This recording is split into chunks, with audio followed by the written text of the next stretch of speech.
All right, welcome back, guys.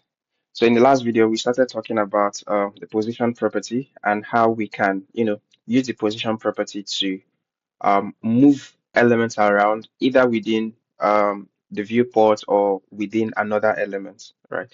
And we've seen how what we are trying to achieve is to move this guy over to kind of create an overlap between box 2 and box 1. So we're not going to touch box 1, so we didn't apply any position property to box 1. It's just static, and that's the default value or default position property of an element. What we want to move around is element box 2, and we applied a position property of relative.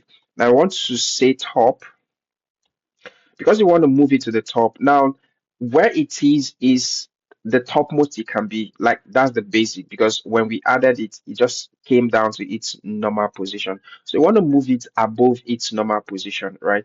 So what we're going to do is to say um we're going to say top, and because we want to go against the flow of the document, we're going to do minus.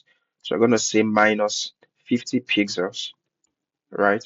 Now, if we do 50 pixels, what we are saying is move this element 50 pixels from the top, right? But because we want to move it against the natural flow, we're going to say minus 50 pixels, right? So it moved it up, right? We still haven't gotten it. We want to create a full overlap.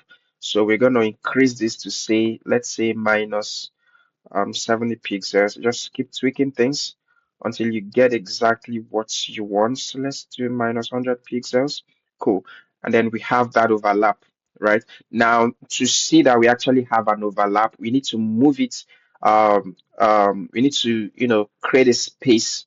We need to move it towards the left, right? We need to shift it away from the right, basically. So we say um, right. Let's put this guy here. So we can say right. Maybe let's say 50 pixels, right? So we are saying move it away from the right by 50 pixels, and you see, okay, so okay, we are moving it away from the right. Actually, I want us to move it away from the left.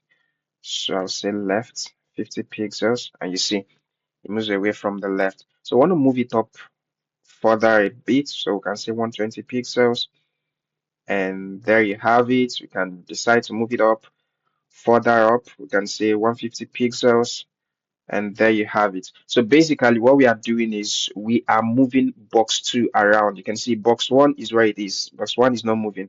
What we are moving around is box 2, and you can move this for as much as you want. All you need to do is just tweak the value depending on what direction. Now what this stop basically means is you are moving it, away from the top, right? If you want to move it away from the top, it's going to be a positive number. So you're moving it away from the top.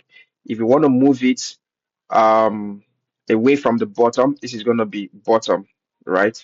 So that's how you achieve that. Remember, all we had to do was to give this box a position property and give it a property of relative, and we are able to apply all this top, left. We can even say right if we want. Um, okay, let's move this guy a bit, so we can just give this guy position. Talking about div one now, so we can say maybe we can say bottom.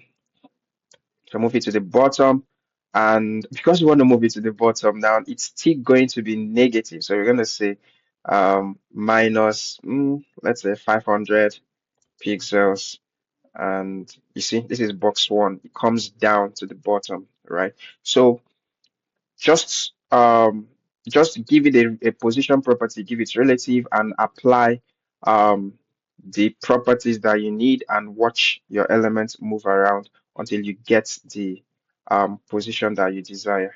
All right, guys, so in the next video I'm going to show you how you can, move elements around relative to a parent element, right? All we've seen is how you're able to move elements around relative to the entire viewport. Okay, so see you guys in the next video.